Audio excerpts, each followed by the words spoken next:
Así que bendiciones, bienvenidos a todos los que se están conectando.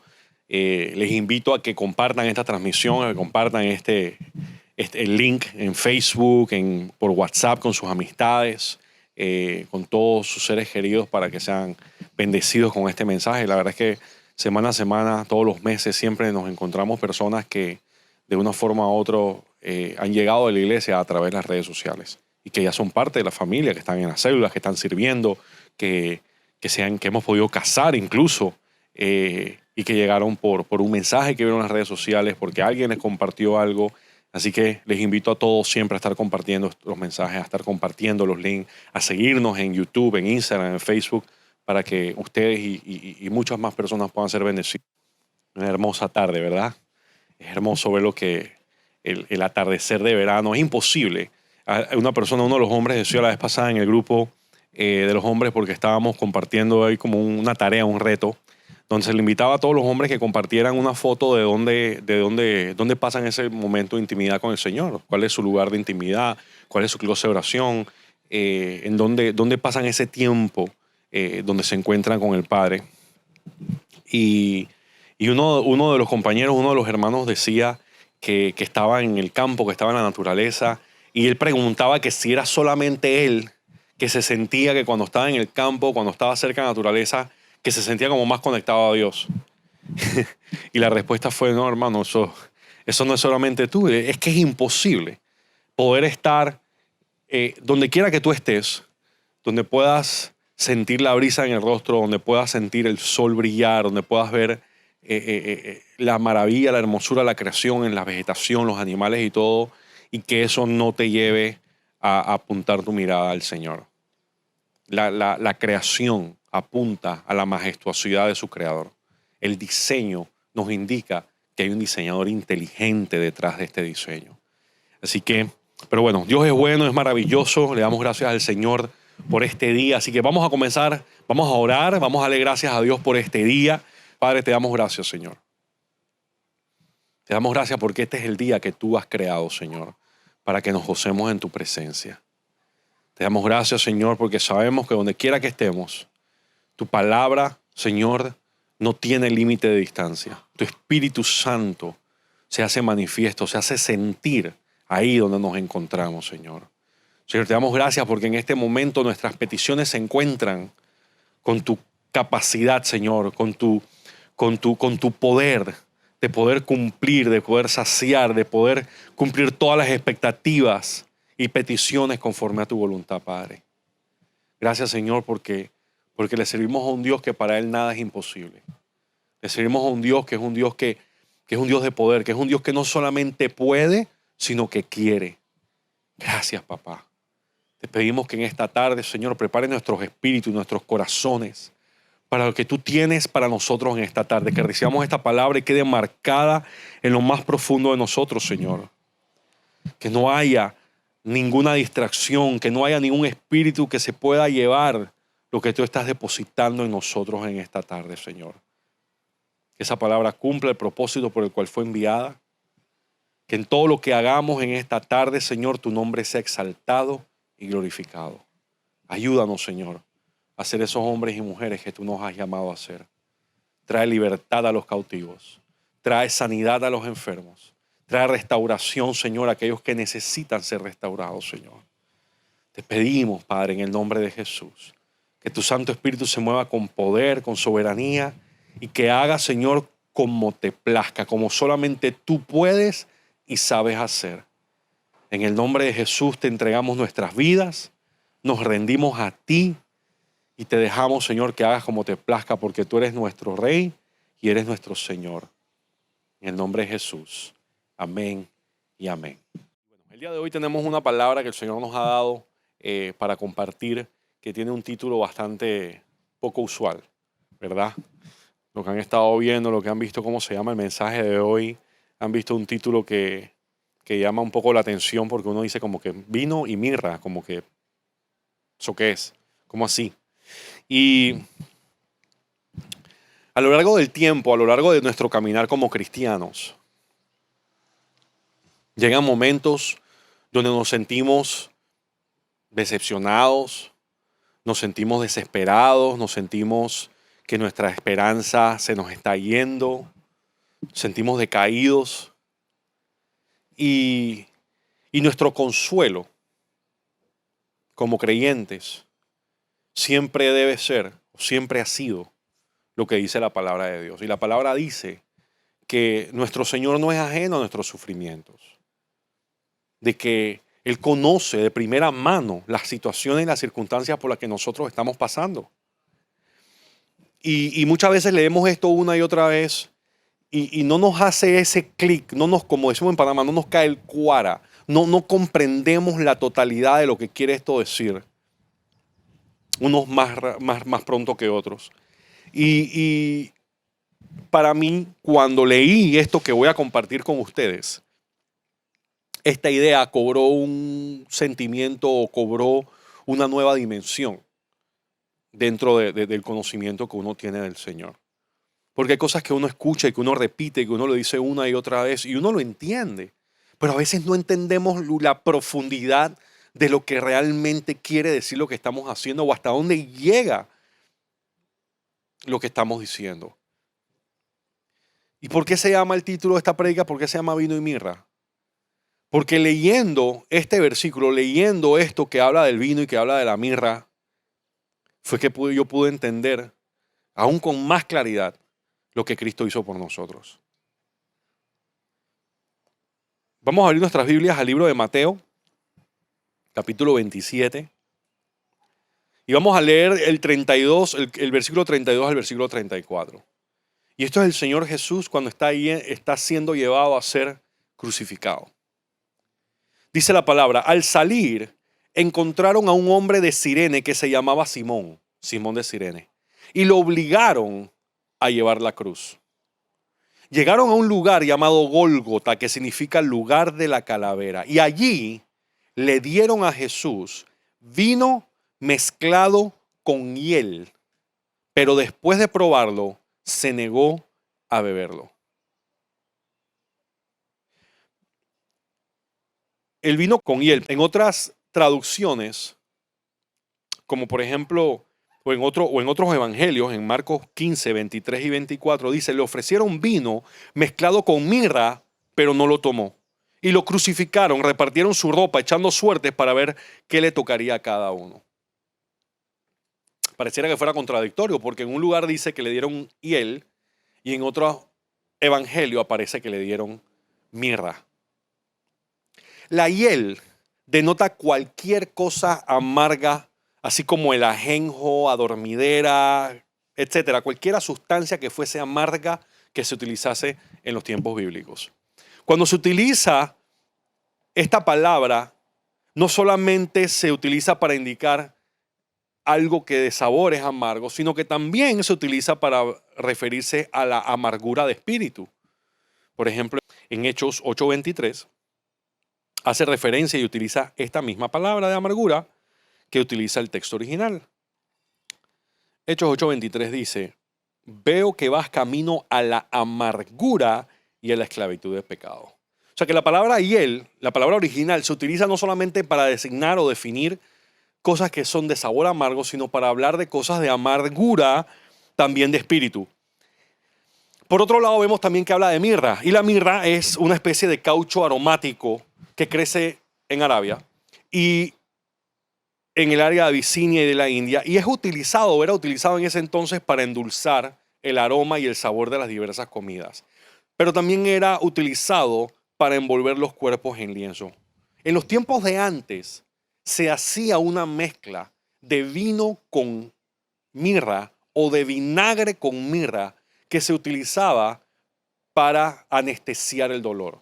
Esto se le daba a personas que estaban pasando por mucho dolor o que estaban a punto de padecer un sufrimiento muy grande. A mí me llama mucho la atención que esto inicia narrándonos lo que va a ser el sacrificio de nuestro Señor Jesús, su crucifixión. Y dice que a él le brindan vino mezclado con hiel. En otra parte dice que era vino mezclado con mirra. O sea, no hay ningún tipo de choque o de contradicción, ya que como vemos, la hiel se refería a todas estas cosas amargas. Y era algo que se hacía, que era en la práctica de ese entonces de darle estos líquidos, este tipo de mezcla a las personas que iban a sufrir dolor. Pero dice que el Señor lo rechaza. O sea que él estaba a punto de empezar a sufrir lo que iba a sufrir, de pasar todo lo que estaría a punto de pasar, sabiendo lo que pasaría, habiendo rechazado cualquier tipo de paliativo o cualquier tipo de anestésico que le hiciera que no pudiera sentir por completo lo que iba a sentir en su cuerpo. Wow. O sea que no solamente estaba dispuesto a ir, sino que no estaba dispuesto a ir a medias. Hay muchas personas que dicen que él no tomó el vino porque él le había dicho a sus discípulos que no volvería a probar el fruto de la vid. Pero aquí vemos de que no era vino realmente lo que se le ofreció, sino que fue vinagre. Y vamos a continuar y vamos a seguir hablando de esto porque, miren, cuando yo leí que el Señor le fue ofrecido algo para que no le doliera lo que iba a sufrir, en la forma que le iba a doler, y que él lo rechazó.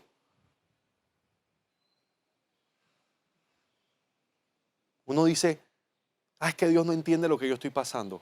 ¿Tú crees que realmente Él no entiende lo que tú estás pasando? Cuando no solamente pasó por muchas cosas que nosotros hemos pasado, sino que incluso no estuvo dispuesto a aminorar el efecto que esta situación tendría sobre Él.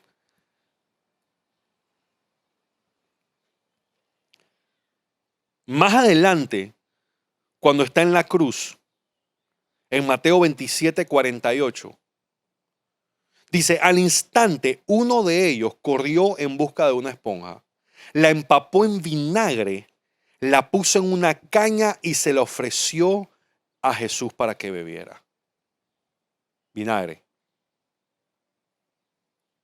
El término de vinagre que se utiliza vinagre es oso.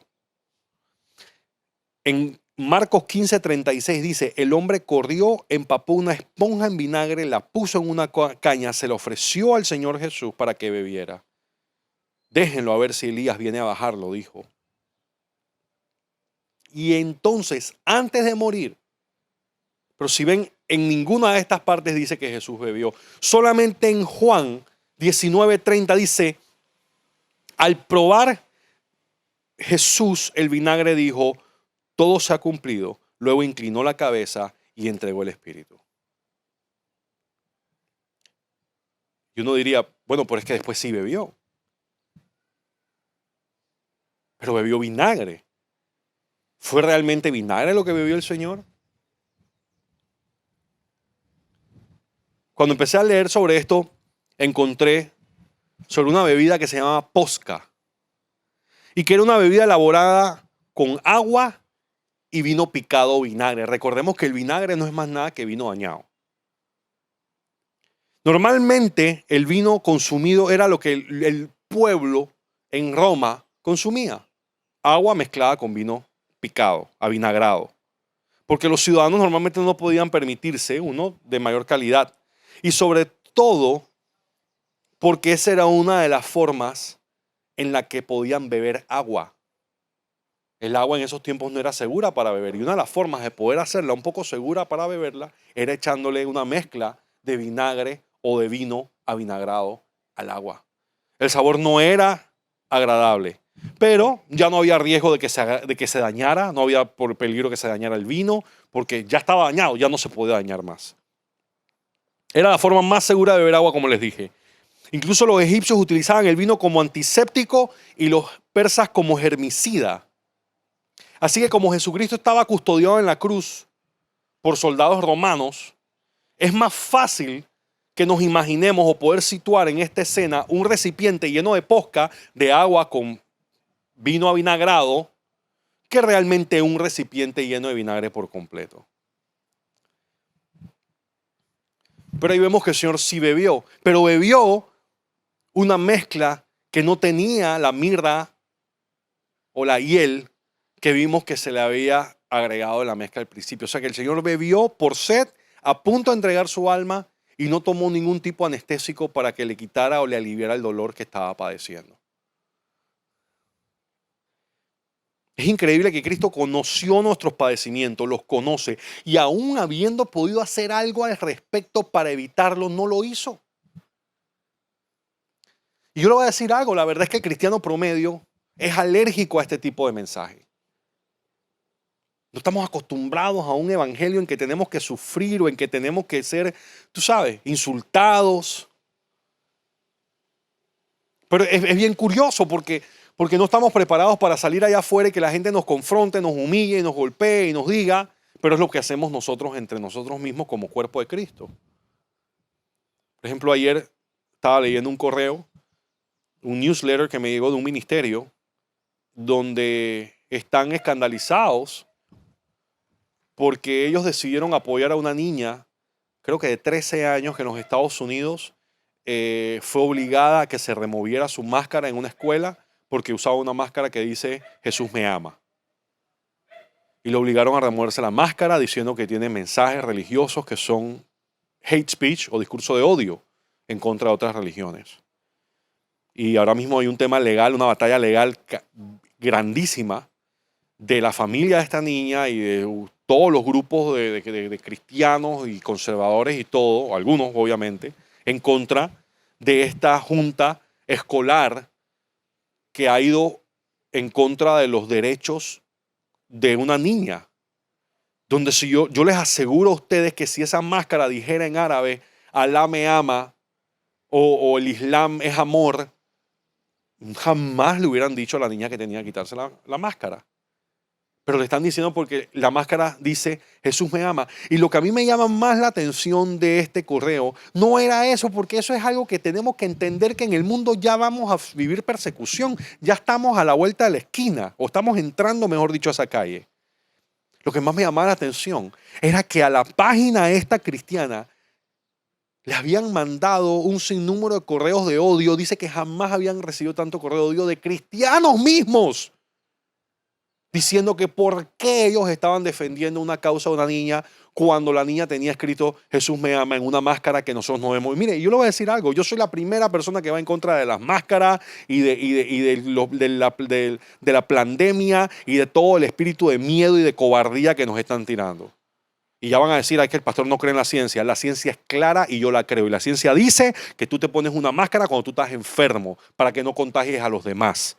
Y esa máscara, salvo que sea la N95, que filtra el 95% del aire, o sea que el 5% todavía está pasando, o sea que los virus pasan agarrados de la mano por ahí por ese 5%, pero bueno, si tú quieres sentir cómodo usando esa máscara para protegerte tú de que a ti no te dé, pero las mascarillas de papel que nosotros usamos es una protección si tú estás enfermo para no contagiar a otro en caso que tú estés escupiendo y botando la bacteria y todas estas cosas. Entonces, eso es la realidad de la ciencia. Lo que pasa es que hoy en día las emociones están por encima de los hechos, los sentimientos hablan más que la verdad y lo que tú opinas entonces va por encima de lo que los científicos llevan años descubriendo y diciendo. Entonces, pero a pesar de que yo estoy en contra o que no estemos a favor de estar usando máscaras en todos lados y todo lo demás, ¿cómo yo voy a estar en contra de una niña que tiene que usar su máscara porque se están obligando y ha decidido portar un mensaje de esperanza, de que Jesús me ama? ¿Cómo yo voy a poner mi pensamiento de las mascarillas por encima de la libertad de esa niña de proclamar el Cristo en el que yo digo que yo creo? Y eso es lo que me da, eso es lo que estamos viendo hoy en día dentro del cuerpo de Cristo, de la gente que dicen ser cristianos y que están atacando y que están arrancando la cabeza a los demás porque no creen igual o porque no piensan igual o porque votan distinto. Entonces, el cristiano promedio es alérgico a este mensaje porque prefieren enfocarse en la parte romántica de la crucifixión y el cristianismo que enfocarse en el amor de Dios, de lo que realmente es el amor de Dios. Es más fácil decir, no, Dios te ama a pesar de tus pecados, Dios te ama, sigue pecando, Dios te ama y el amor de Dios, el amor de Dios, y continuar como eres, que realmente te digan cuál es la verdad. Entonces, Pablo predicaba un mensaje que, como yo le digo, muchos cristianos hoy en día son alérgicos a este mensaje. ¿Qué le decía Pablo a la iglesia de los filipenses? Pablo le decía a los filipenses en Filipenses 1:29, decía, porque a ustedes se le ha concedido no solo creer en Cristo, sino también sufrir por Él. Mira lo que dice, no solamente se les ha concedido que crean en Cristo, sino que se les ha concedido creer en Él. Entonces, pero nosotros estamos concentrados y enfocados en la parte de que se nos ha concedido creer en Cristo. O sea, se nos ha concedido, miren, cuando yo fui a buscar la palabra concedido, es un obsequio, la palabra es charizomai, es una gracia, es un don, es un regalo, es algo favorable. O sea, que se nos ha dado favorablemente, se nos ha dado el obsequio. No solo de creer en el Señor, sino de ser perseguidos por Él. La mayoría de la gente nada más quiere, a usted se le ha concedido el creer en Cristo. Hasta ahí. Ya déjame eso ahí, pon punto y aparte. No, dice no. No solo se te concedió eso, sino que se te concedió el también sufrir por Él. Pero ¿por qué yo tengo que sufrir por Él? ¿Por qué yo tengo que sufrir por Cristo? ¿Por qué no me puedo quedar en la parte de solamente creer en Él? Pablo iba más allá. Pablo decía, miren, en Filipenses 3:10, dice, lo he perdido todo a fin de conocer a Cristo. Experimentar el poder que se manifestó en su resurrección, participar en sus sufrimientos y llegar a ser semejante a Él en su muerte. Yo diría, Pablo estaba loco. Sí, Pablo estaba loco, definitivamente. Para amar a Cristo así, para predicar y vivir como vive, ese tipo no estaba en su sano juicio. Estaba loco por Cristo. Pero cuando tú llegas a expresar ese deseo, ese nivel de deseo de parecerte a Cristo, dice, participar en sus sufrimientos y llegar a ser semejante a Él en su muerte. Lo he perdido todo a fin de parecerme a Cristo. Yo diría, pero ¿por qué ese hombre pensaba así? Pero es que en Lucas 7:47 nos lo dice claramente. Lucas 7:47 dice que porque al que mucho se le ha perdonado, mucho ama.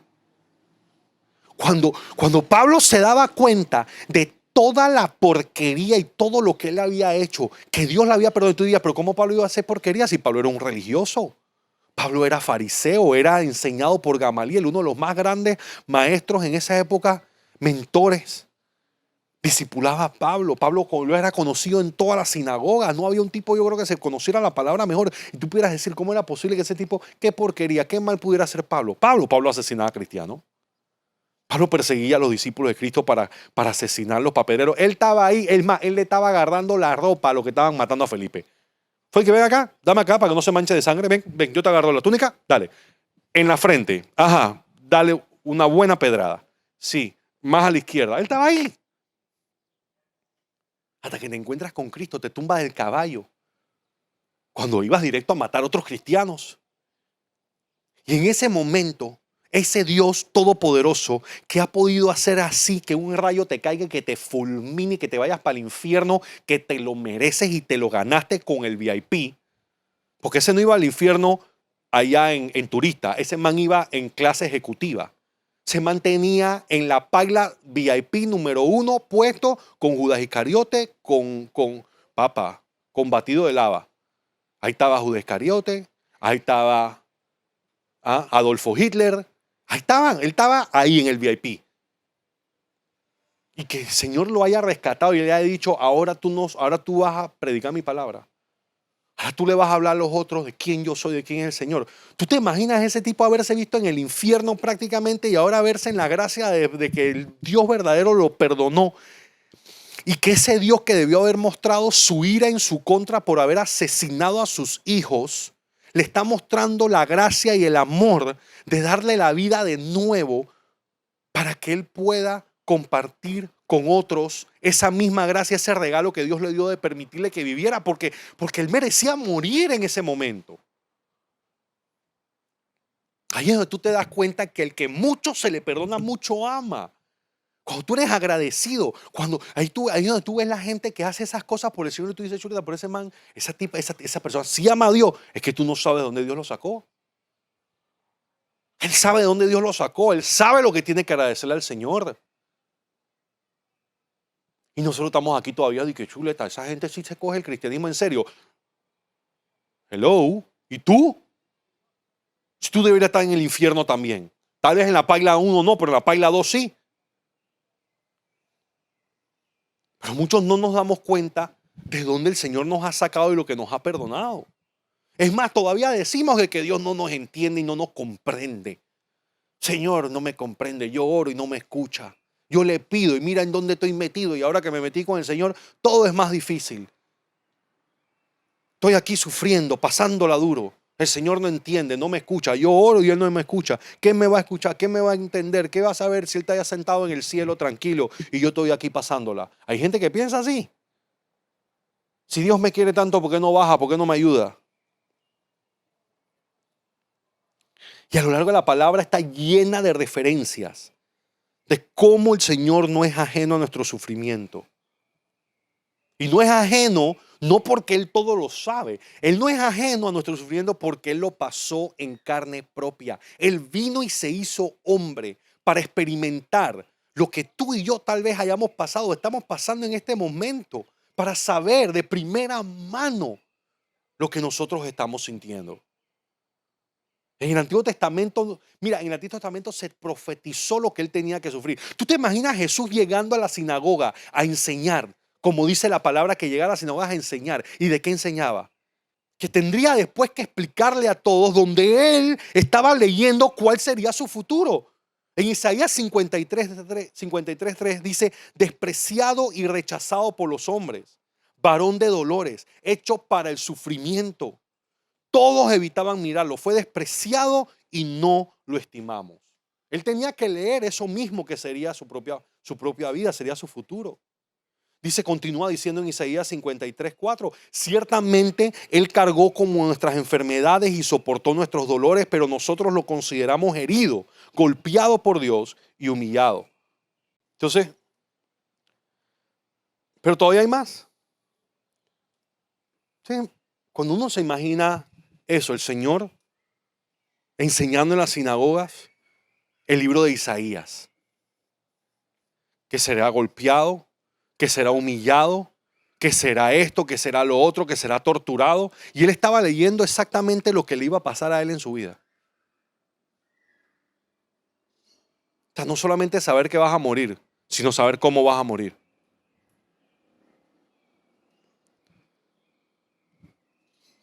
En primera de Pedro 2:20 dice, pero ¿cómo pueden ustedes atribuirse mérito alguno si soportan que los maltratan por hacer el mal? Como quien dice, es que tú aguantas que te maltraten, pero si tú estás haciendo el mal, ¿qué mérito tienes? Y ese somos nosotros, ¿no? Porque hay gente que dice, ¿cómo es posible que cuando alguien hace el bien le pase algo malo? Y eso solamente ha sucedido una vez en la vida. Solamente ha habido una sola persona que ha sido buena, que ha hecho el bien y que le ha pasado algo malo. Dice, ¿cómo pueden ustedes atribuirse mérito alguno si soportan que los maltraten por hacer el mal? ¿Qué mérito tiene eso? En cambio, si sufren por hacer el bien, eso merece elogio delante de Dios. Y continúa diciendo en primera de Pedro 2:20, 22 y 23. Él no cometió ningún pecado, ni hubo engaño en su boca.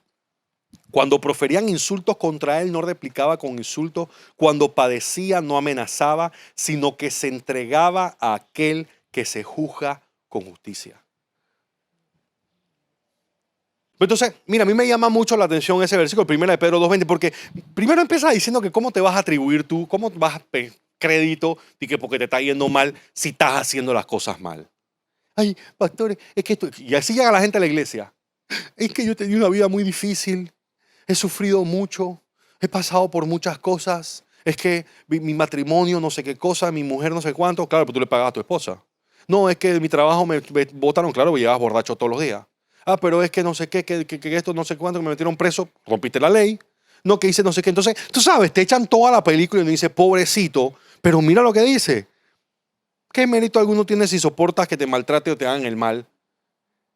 ¿Ah? Si has estado haciendo el mal. O hay gente que dice, no, es que fulanito me dijo no sé qué. ¿Y qué le dijiste tú? ¿Lo ofendiste? Hiciste las cosas, entonces ahora te estás diciendo, no, es que yo todo lo aguanto, yo todo lo soporto, yo todo lo quiero. Ahora tú eres el amor, eres ágape, eres el embajador del ágape en la tierra.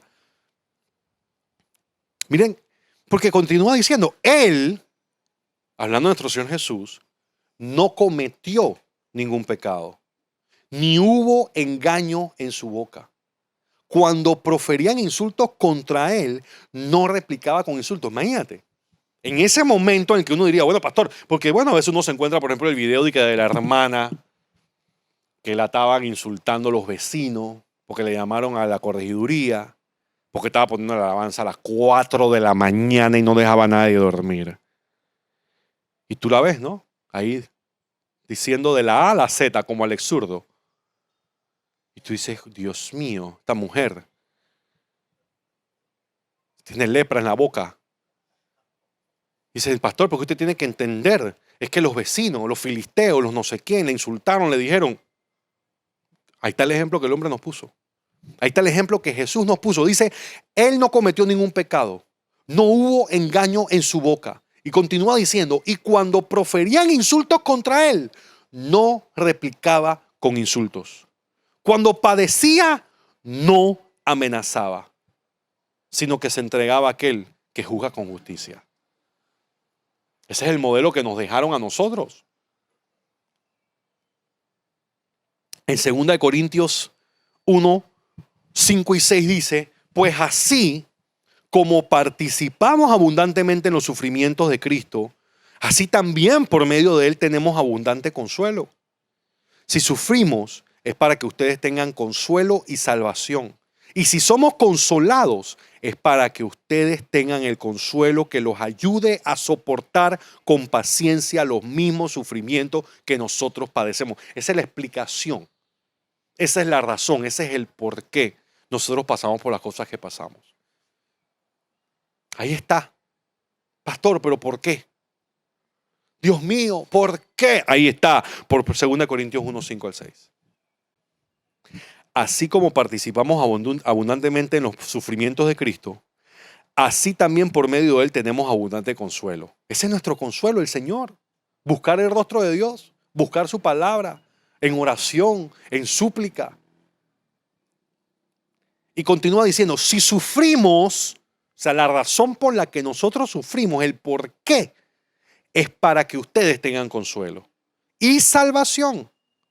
Y si somos consolados, es para que ustedes tengan el consuelo que los ayude a soportar con paciencia los mismos sufrimientos que nosotros padecemos. Mire todo lo que hay ahí. Ahí está la razón del por qué sufrimos, para que ustedes tengan consuelo y salvación. ¿Para qué somos consolados? Para que ustedes tengan consuelo también que los ayude a soportar. ¿Qué cosa? Los mismos padecimientos que nosotros estamos sufriendo. O sea que aquí Dios no hace acepción de personas. Lo que estás pasando tú ya lo pasó otra persona. Lo que estoy pasando yo, lo estoy pasando yo para poder consolarte a ti después. Lo que pasó Cristo, Cristo lo pasó para poder a nosotros consolarnos por lo que estamos viviendo ahora. Cuando tú llegas a la iglesia, yo siempre lo digo, lo bueno de llegar a los pies de Cristo es que todo tu sufrimiento, todo tu pasado, todas tus tristezas, todas tus desilusiones, todo lo que tú consideras negativo, cobra en ese momento valor y significado cuando tú los pones en la mano del Señor, porque es para bendecir a otros. Y es exactamente lo que el Señor nos está diciendo aquí. Que nosotros padecemos para consolar a otros. Y que hemos sido consolados para consolar a otros. Y que pasaremos por las mismas situaciones que pasarán los demás. Cristo no es ajeno a tu sufrimiento. No solamente Cristo no es ajeno a tu sufrimiento. Hay un montón de gente en tu iglesia, alrededor tuyo, amigos tuyos, que no son ajenos a tu sufrimiento porque han pasado por lo mismo que tú. Y Dios ha puesto a esa gente a tu alrededor para que sean de consuelo para ti. Y tú estás pasando esa situación para que tú también puedas ser de consuelo para otro. pero siempre recordando que lo que tú estás viviendo, Cristo también lo vivió y Él es tu mayor consuelo. Eso es lo que nos dice la palabra, eso es lo que nos demuestra de que Él no es ajeno a esto, Él no es desconocedor de lo que nosotros estemos viviendo o padeciendo o sufriendo.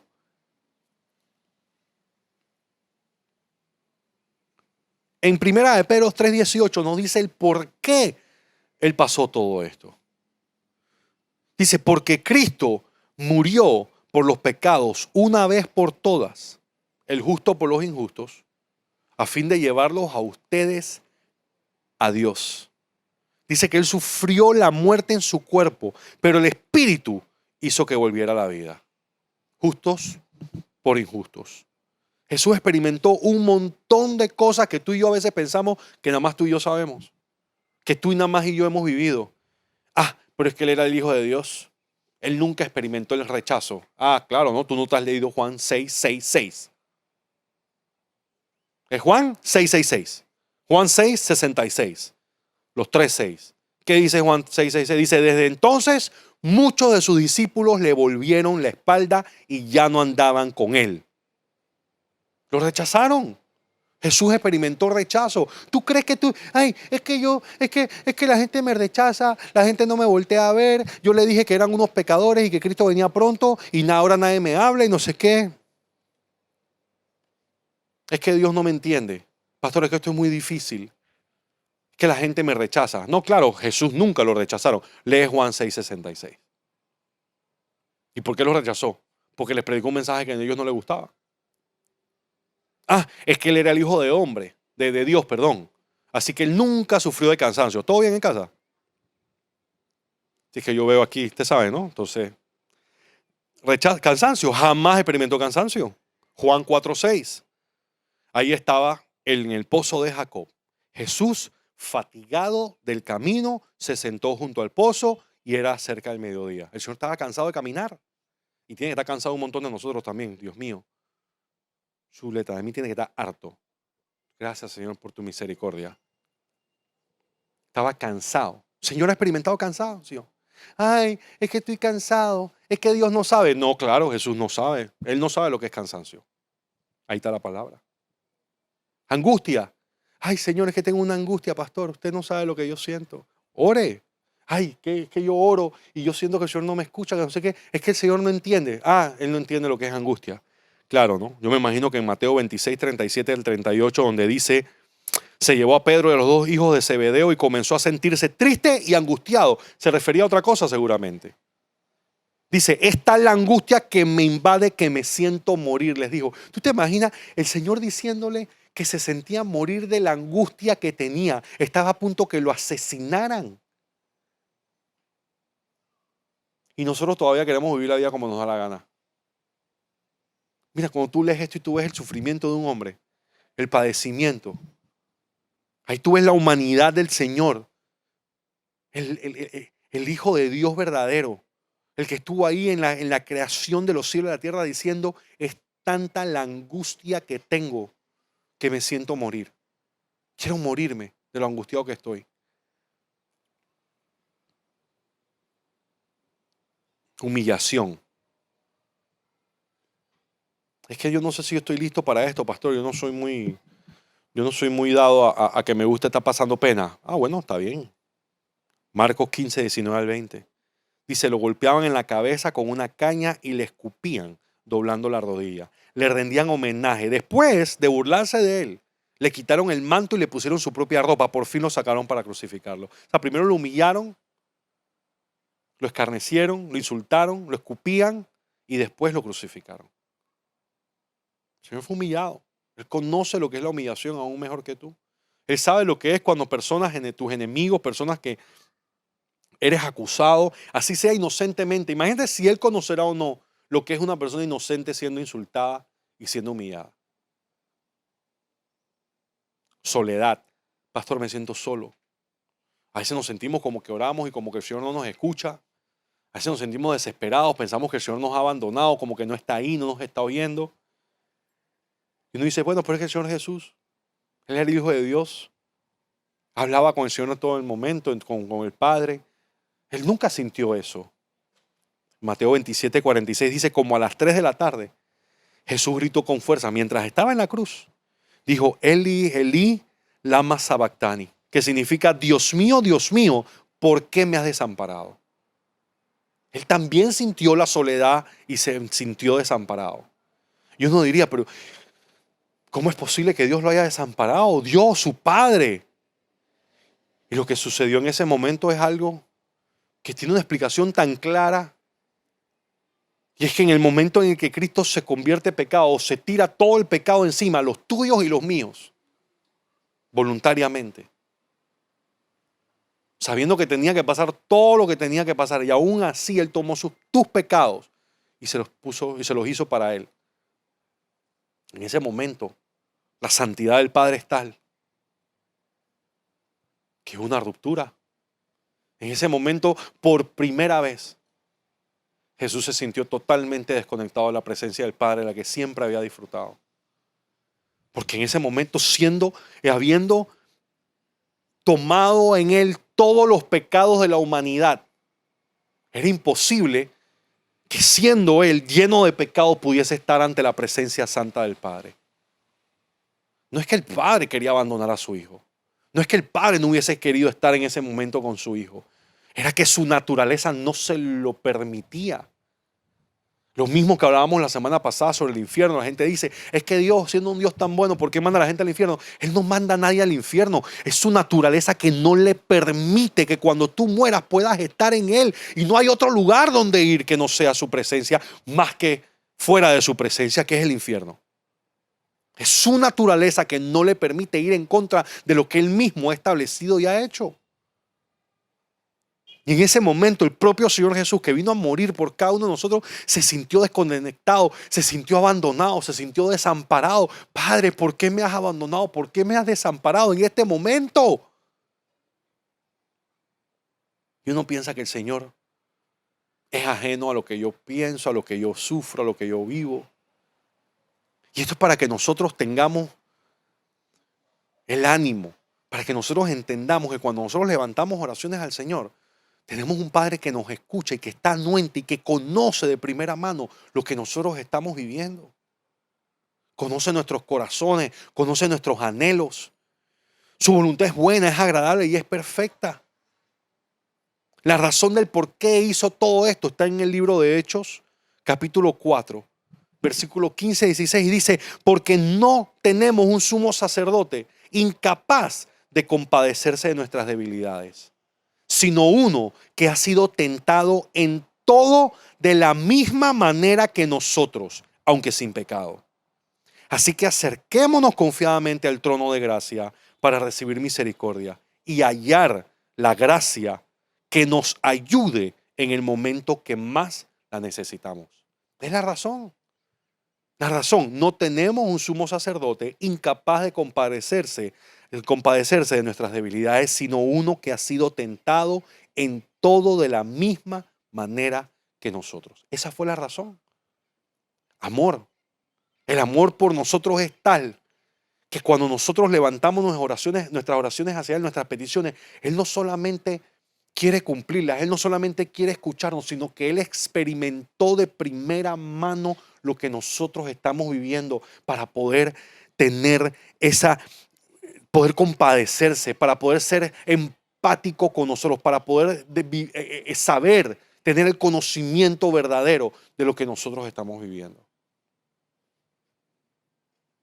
Y el propósito de esta prédica, de este mensaje, no es que tú te sientas mal de lo que Dios vivió por ti. Es de que te sientas bien, de que tienes un Dios que te ama tanto, que pasó por todo esto. De que para demostrarte, de que cuando tú levantas tu voz en oración, de que cuando tú buscas su rostro, de que cuando tú pides socorro y auxilio, tienes un consolador, tienes un auxiliador que sabe y que conoce tu situación, que conoce lo que estás pasando, que conoce lo que estás viviendo y que te ha prometido que no te va a abandonar, que estará contigo hasta el final de los tiempos.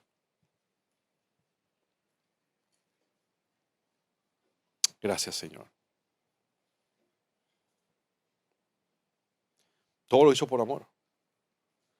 Todo lo hizo para que seamos libres. para que podamos caminar con la frente en alto. Y para que sepamos que lo que estamos pasando, lo que estamos viviendo, Él también lo pasó. Para que seamos de consuelo para otros. Para que así como hemos sido consolados, podamos consolar a otros. Vino y mirra. El Señor se rehusó a aminorar lo que tenía que vivir por cada uno o sufrir por cada uno de nosotros. No estemos buscando vino y mirra, no estemos buscando anestésicos, no estamos buscando librarnos de las situaciones, las circunstancias, porque yo soy cristiano, pero I didn't sign up for this. Yo no me enrolé por esto, yo no me metí a esto para pasar por esto. Créeme que todo vale la pena. Cuando tú puedes ver la vida de las personas siendo transformadas y cambiadas, cuando tú puedes ver las personas que tú le hablas, que tú pasaste por algo, y cuando tú le empiezas a hablar de tu vida, de tu testimonio, cómo su rostro cambia, cómo empiezan a entender mejor las cosas y dicen, wow, puedo entender mejor ahora el por qué me pasó esto. Wow, yo no sabía que usted había pasado por algo. Wow, con razón cuando usted dice y ahora entiendo si usted también pasó por ahí. Wow, usted sí me comprende. Wow. Ese es Dios. Ese es Dios que está trabajando, que está obrando en las personas, poniendo, asignando gente específica para lo que Él quiere hacer en tu vida.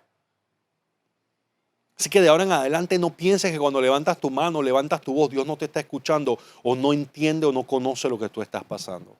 Lo conoce a veces incluso mejor que tú porque lo pasó y peor que tú y que yo. Es fiel, es bueno, es maravilloso, es admirable consejero, es Padre Santo. Y está aquí por cada uno de nosotros. Y nos prometió que nunca nos abandonaría. Ese es el Dios al que le servimos.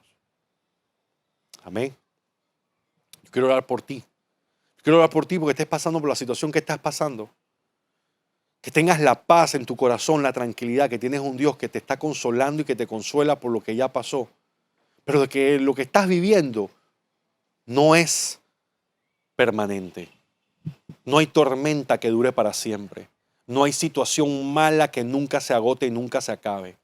Hay pruebas, hay desiertos, hay tentaciones, hay situaciones por las que pasamos. Pero sabemos que pasamos y salimos de la otra mano fortalecidos y bendecidos. Y esta no va a ser la excepción. Hasta aquí, de la mano de Dios, el Señor nos ha traído. Y sabemos que nos ha traído hasta aquí, no para abandonarnos. Vamos a orar. Padre, gracias, Señor, por esta palabra. Gracias por este pueblo, Señor, que está escuchando este mensaje. Señor, yo te pido en el nombre poderoso de Jesús, Señor, que a medida que hemos escuchado esta palabra, Señor, el consuelo tuyo descanse, repose en nuestros corazones. Que cada vez que levantamos nuestras voces a ti, Señor, que cada vez que levantamos nuestras oraciones, Señor, tengamos la paz, la plena confianza de que tú nos escuchas, de que tú nos amas y de que tú, Señor, procuras siempre el bien para tus hijos, Padre. Cumple tu propósito en nuestras vidas. Ayúdanos a cumplir con ese propósito, Señor. Ayúdanos a ser luz para el mundo. Ayúdanos a ser sal en esta tierra, Padre. En el nombre poderoso de Jesús.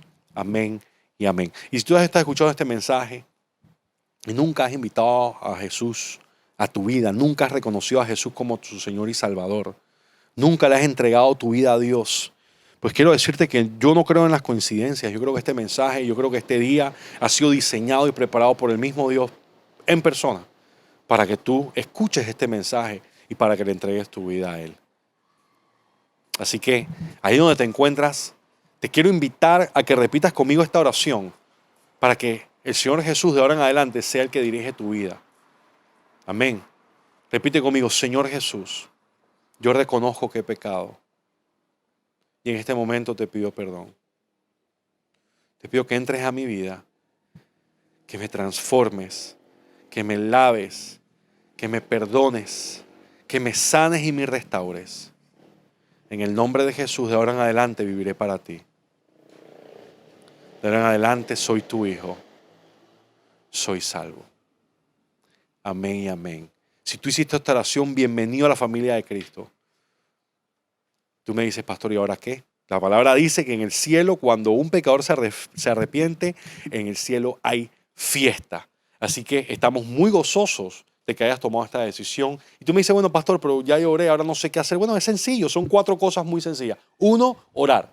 ¿Qué es orar? Orar es conversar, tener una conversación con alguien que has esperado hablar toda tu vida y el Señor estaba esperando toda su vida escucharte. Así que tómate un tiempo, 5, 10 minutos de tu vida, de tu día, y ora. Dale gracias a Dios por el día. Dile cuáles son tus pasiones, tus deseos, tus anhelos. Créeme que quiere escucharte. Número 2, lee la Biblia. Tal vez tú me digas, pastor, pero es que yo la Biblia no la entiendo. Yo he tratado un montón de veces de leerla, no la comprendo, no la entiendo, está escrito en un idioma que yo no entiendo. No te preocupes, tenemos una Biblia que está escrito exactamente en el español que tú y yo hablamos y que vas a entender perfectamente y que va a ser bendición para ti. Así que contáctate con nosotros en nuestras redes sociales, en el inbox, en el DM de Instagram, de Facebook, de YouTube, que nos encantaría hacerte llegar una Biblia. 3, busca una iglesia donde congregarte, que sea donde se predique el evangelio verdadero y la sana doctrina de Dios. Y número 4, contáctate con tu iglesia, contáctate con nosotros para bautizarte, para que seas lleno del poder del Espíritu Santo de Dios. Padre, gracias, Señor. Gracias por este pueblo, gracias por esta familia, gracias por cada hombre y mujer que están conectados en este momento escuchando de tu palabra. Yo los bendigo en el nombre de Jesús con toda bendición y en el nombre de Jesús tomamos autoridad sobre todo espíritu contrario que esté tratando de venir a atormentar y de oprimir a este pueblo. Tomamos control y echamos fuera todo espíritu de enfermedad. Ordenamos que sus cuerpos, sus organismos se alineen con la perfecta voluntad del Padre y echamos fuera en el nombre de Jesús ahora mismo todo espíritu de enfermedad, de dolor, de molestia, de enfermedad mental, de depresión, de tristeza. Cancelamos ahora la influencia del enemigo sobre la mente y los corazones de tus hijos e hijas, Señor, en el nombre de Jesús de Nazaret.